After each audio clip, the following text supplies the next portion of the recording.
All right, welcome back, everyone. So today we have what is this now? The hunt for El Chapo. I mean, hey, we know El Chapo. This dude wasn't just a drug lord. He was this dude just straight up built one of the most powerful cartels ever. This dude always managed to stay ahead of the government. At all times. And obviously, just seeing how many times this dude was able to escape. Like the manhunt for him, that right there involved insane intelligence work. I'm talking like tunnels, surveillance, everything. I'm sure this video right there. I mean, I hope it's gonna give us like a proper breakdown of all of that. But yeah, obviously we're talking about global operation here. Not just local police stuff. So obviously it's gonna be real strategic. But anyways, let's get down to it. Hope you guys are doing fine. This is the most heavily guarded prison in Mexico. Tall mesh fences, huge watchtowers. Hope you guys spent, a good time, during Easter or whatever. The area is a no-fly zone. This prison is considered to be unescapable. Yet today, someone will escape.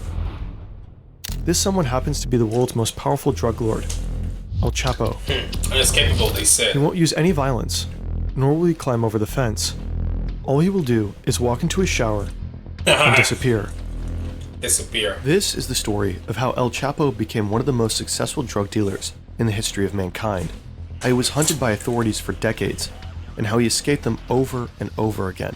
And it's the story of how an interview with a Hollywood actor and a failing car engine finally brought him down.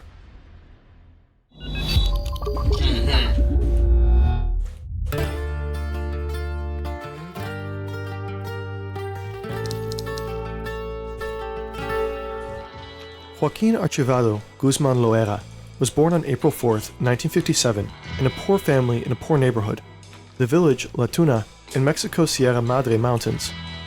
Boys here don't grow up wishing to be astronauts, firefighters, or doctors. They want to become drug traffickers. It's a way to make money, and money is a way out. People will call Guzman El Chapo because of his height. He doesn't grow taller than 1.67 m. El Chapo drops out of school early. He doesn't even finish elementary school. Instead, he spends his time working on the marijuana and poppy fields. That's crazy. Dude didn't even finish elementary, man. Crazy. A family tradition. From a young age, El Chapo is extremely ambitious. He makes friends with big names in the local drug scene, determined to rise through the ranks of Mexican organized crime. First, he becomes a so-called problem solver. Whenever a truckload of drug shipment misses schedule, El Chapo eliminates the person responsible. His uncompromising attitude makes him trustworthy, and he grows close to the kingpin of the Guadalajara cartel. When the boss is arrested, El Chapo keeps the business running, ultimately setting up his own organization with other traffickers, the Sinaloa cartel. Ooh. He organizes planes, trucks, and rail cars to deliver cocaine and heroin into the United States, and he even builds border-crossing tunnels, a skill that will come in handy many years later. In those early years, one incident really puts El Chapo on the map. This is Juan Jesus Posadas. He's the Archbishop of Guadalajara and a cardinal, one of the highest ranks in the church. Posadas is a popular man. He advocates for the poor and publicly condemns drug trade. Right now, he is on his way to the airport to meet an ambassador of the Vatican. At the same time, El Chapo and his bodyguards pull into the parking lot. They are here to catch a flight to the beach resort town of Puerto Vallarta, one of El Chapo's favorite places to party. We don't know exactly what happened in this parking lot next. One thing we know for sure, though, the cardinal will not survive.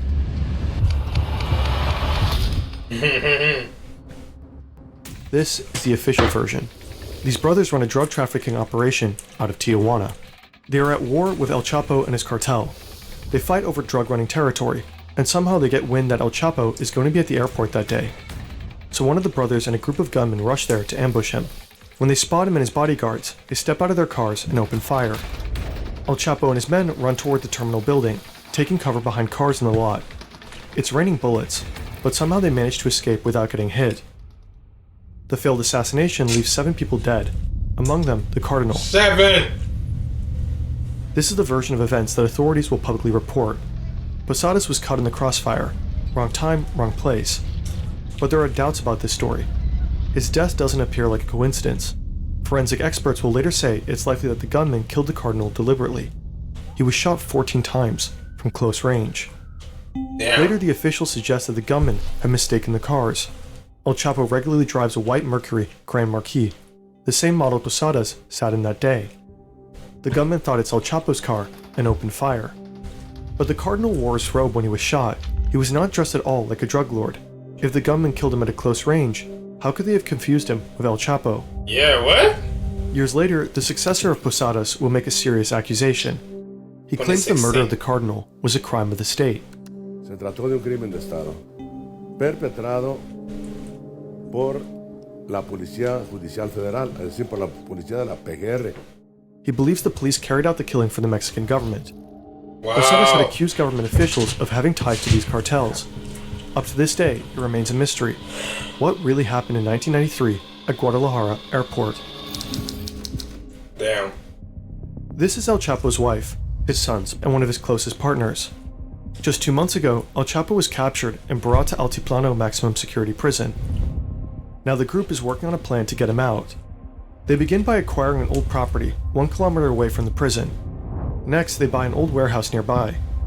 Here they store weapons in an armored pickup truck. Then they hire workers for one very specific job, digging a sophisticated tunnel. Tunnel. Back in 1993, after the shootout at Guadalajara Airport, the Mexican government placed a bounty on El Chapo. It took just 2 weeks until he was found and arrested. A bounty on He him, denies that's being crazy. responsible for the death of the cardinal. He insists that he was the supposed target of the shootout. Ultimately, the authorities believe him. They don't charge him for homicide, just for drug trafficking. He is sentenced to 20 years in a Mexican prison, but he continues to run the Sinaloa cartel from behind bars. Through his lawyers, he passes orders to his closest allies. He doesn't need to be in the room to pull strings. His empire runs on whispered instructions and tightly coordinated moves. Sometimes real power is remote. With AnyDesk, you can access any desktop from anywhere.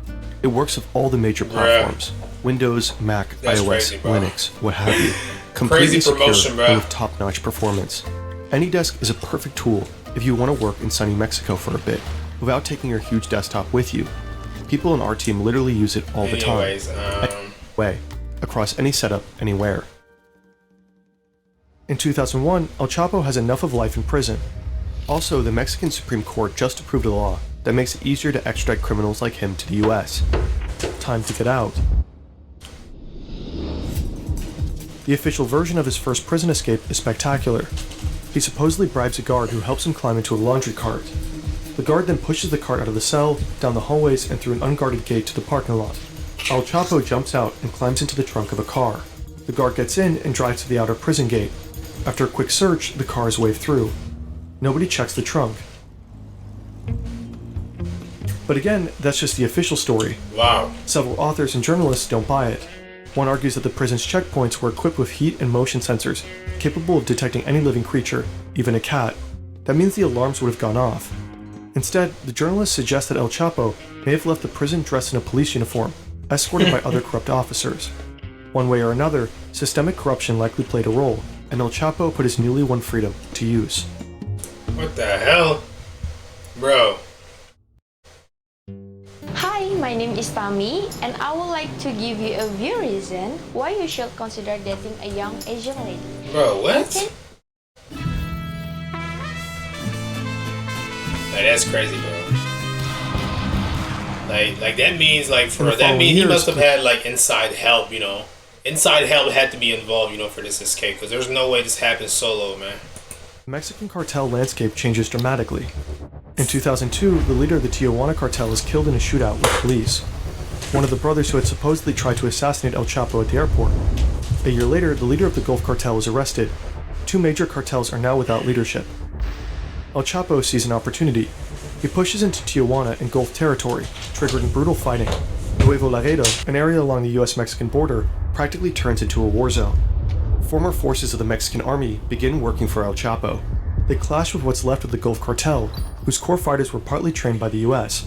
Yeah. Early on, the violence results in more than 1,000 deaths, Obviously inside many of them help. civilians. And that's only the beginning. In 2006, Felipe Calderon becomes Mexico's new president. Determined to crack down on organized crime, he declares war on the cartels and deploys the military.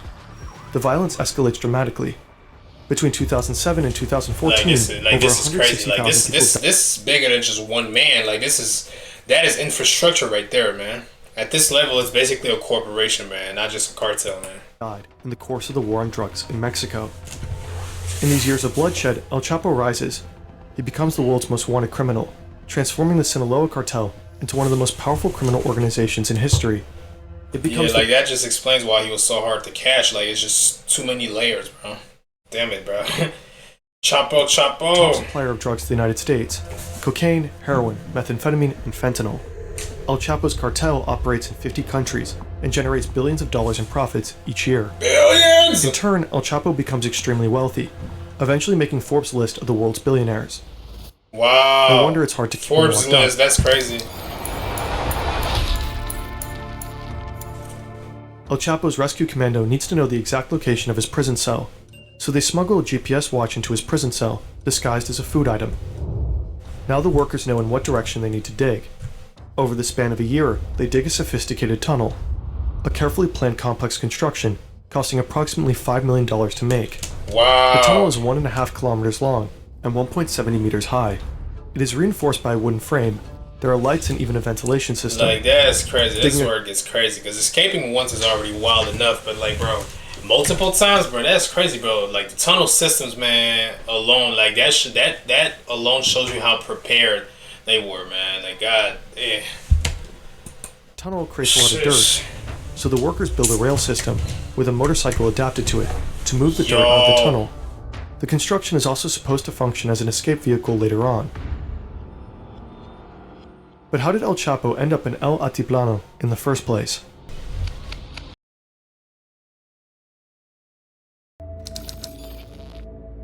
Andrew Hogan is an agent with the Drug Enforcement Agency.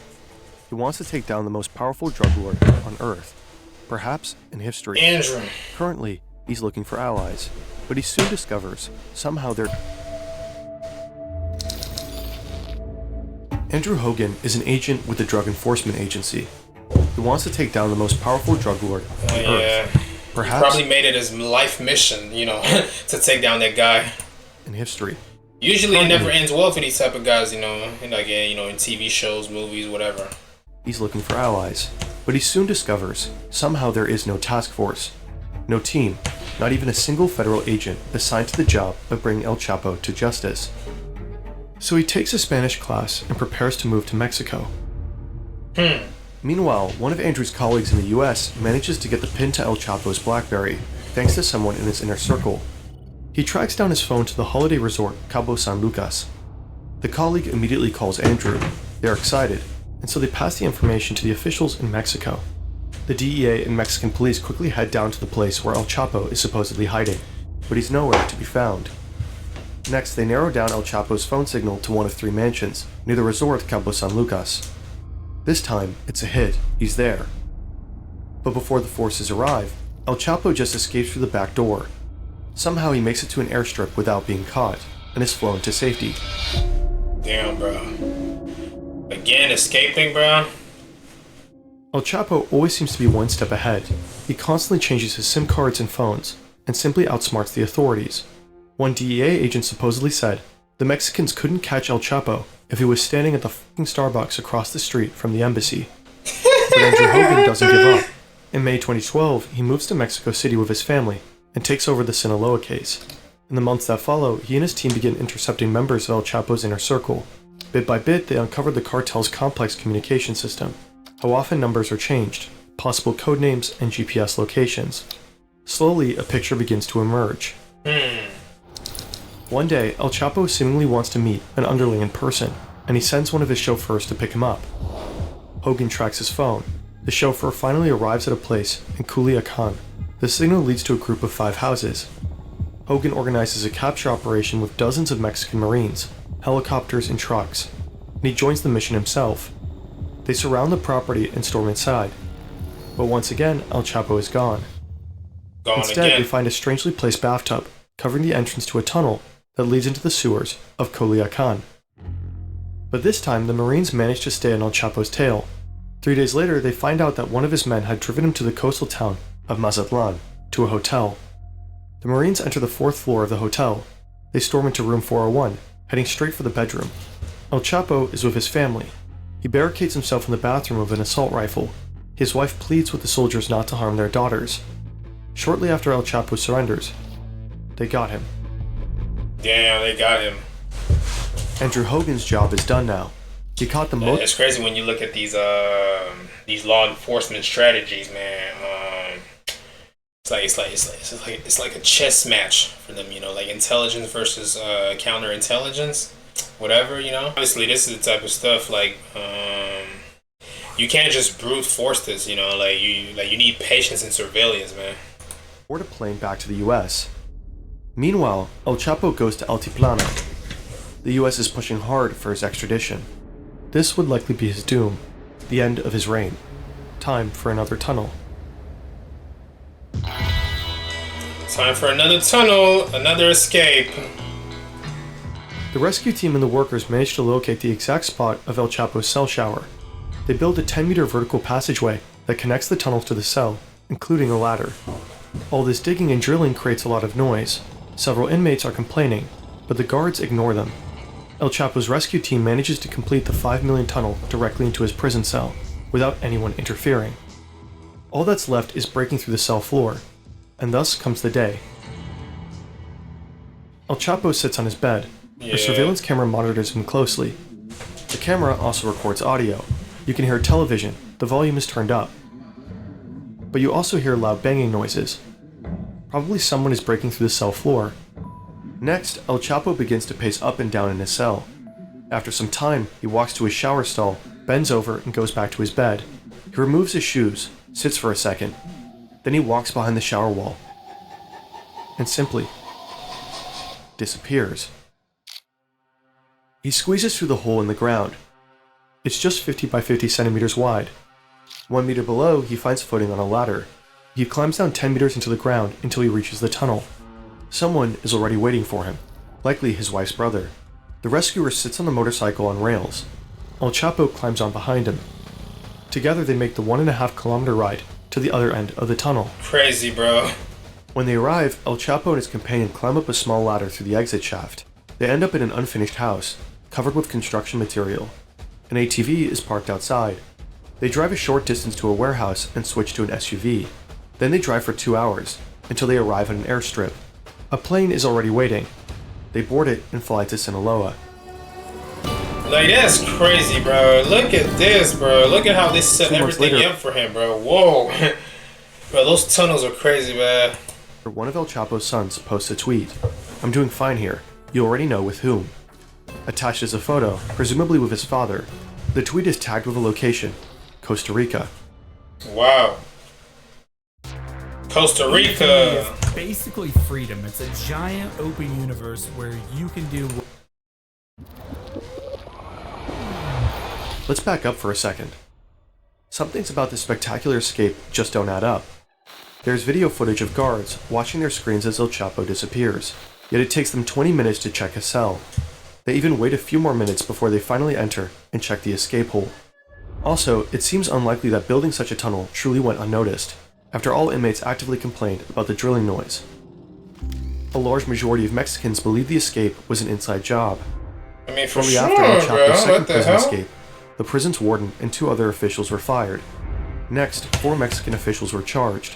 2 were members of Mexico's Secret Service, based at the prison. I mean, come on, bro. There's no way you think he'd be, you know, that they would pull this off without inside help. Like, come on, bro. The other 2 were guards who sat in the control room, monitoring El Chapo's cell. The accusation is that they bought El Chapo valuable time by not raising the alarm once the drug lord was gone. And El Chapo, he again becomes one of the most wanted criminals on Earth. The pressure to finally bring him to justice is higher than ever. Higher than ever. Then El Chapo makes a crazy move. He knows he's considered a legend in Mexico, and he wants even more fame. A movie about his life on the big screen. Sean Penn is already involved in a production about him, along with Mexican actress Kate del Castillo. Oh, yeah. Castillo manages to contact El Chapo and his associates.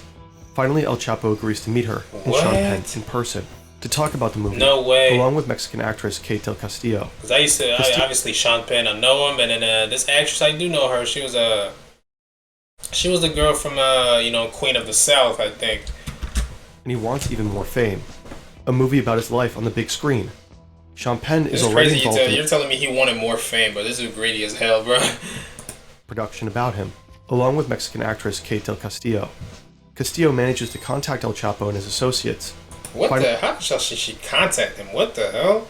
Like, aren't you an actress? What? Finally, El Chapo agrees to meet her and Sean Penn in person to talk about the movie, while technically he's on the run. This is a photo of the meetup. Sean Penn interviews El Chapo about his career as a drug lord. A story like, later, these are legit actors, bro, and they're meeting up with this criminal. Like, nah, bro. published by the Rolling Stone. In it, Penn reveals that El Chapo's escape tunnel engineers have been flown to Germany for 3 months of extensive additional training, necessary to deal with the low-lying water table beneath the prison. It's a gripping read. Beneath his smile, there's a doubtlessness to his facial expression. A question comes to mind as I observe his face, both as he speaks as while he listens. What is it that removes all doubt from a man's eyes? Is it power, admirable clarity, or soullessness? But according to government sources, the interview is also a crucial factor for investigators to get closer to El Chapo. Apparently all the while they're monitoring Penn and Castillo's movements very closely. It's October 9th, 2015. Mexican special forces are closing in on him in the mountains of Sinaloa. After a while, they actually spot him. He's only got one bodyguard with him. This is their moment. They take off after them, chasing them through the terrain. As they get nearer, El Chapo falls off a cliff. His bodyguard finds him and carries him to the depths of the forest. The special forces lose sight of them and they escape. A catastrophic failure. Damn, again. But the authorities don't give up the hunt. In January 2016, they get another chance. The Marines manage to locate El Chapo once again in the coastal city of Los Mochis. The clue comes from a taco order placed from a white van. Witnesses say the driver is one of El Chapo's men. The Marines begin to surveil the car. It ultimately leads them to a safe house. A few hours later, the soldiers storm the place. Cartel gunmen try to hold them off. A gunfight breaks out. The Marines eventually push up to the second floor, then the roof. But El Chapo is gone. True to his form, he and one of his gunmen fled through a hidden tunnel. Bro, that's fucking crazy. Him and his tunnels, bro. Like, damn. Right now, they are climbing out of a drainage tunnel a short distance away, Walmart. right across from a Walmart. El Chapo and his gunmen need to escape quickly. They steal a car, guns drawn, but after just driving a few blocks, the car breaks down. Bro, So they ditch it. you're talking about bad luck, man. From a Walmart. El Chapo and his gunmen need to escape quickly. They steal a car, guns drawn, but after just driving a few blocks, the car breaks down. Damn. So they ditch it and lose valuable time. Then they take over another car and manage to get on the highway, but it's too late. Police finally arrest El Chapo, one of history's most powerful drug lords. He tells the officers, "You are all going to die." 40 of his assassins are supposedly on their way to free him, but he gets handed over to the Marines, and it's over. After a decade of hide and seek, escaping over and over again, in all likelihood protected by systemic corruption, El Chapo has finally been caught. Later that day, the Mexican president tweets, "Mission accomplished. We have him." We have him. Soon after, El Chapo was extradited to the United States, the one thing he truly feared. On July 17th, 2019, 3 years after his second escape, he was sentenced to life in Colorado's Supermax prison. That's where he remains locked up to this day. The Sinaloa cartel and other Mexican cartels are as strong as ever, operating as undeterred global organizations. There's so much more to this story that we couldn't cover in this video, but apparently some video journalist obsessed with maps is about to pick it up very soon. Oh, hi Fern. Love your stuff. Hey, man. Damn, bro. This was a crazy story, man. Like, bro. Like, that's crazy. When you're talking about bad lucks, when those mistakes and those turning points appear, bro, that's crazy, man. That's when everything starts, just collapsing, whatever, man. But hey, that's the risk when when you're in the spotlight too long, but whatever, man. Whoosh, but hey. What is there to say anyway, man? Honestly, really, what when I think about it is that what stands out is really how long he stayed untouchable. Like, bro, that says a lot about the system that was around him, not just him, for real. Like, for real. At the end of the day, No matter how powerful someone gets, hey, one slip is all it takes, man. This wasn't just a manhunt. This was a battle of intelligence, resources, and patience, bro. It just really shows how complex taking down organized crime actually is, you know. But the craziest part is how close he came to getting away with it multiple times. Like, damn, bro. Anyways, that's gonna be it for this one, man. I'll see you guys in the next one. Peace out.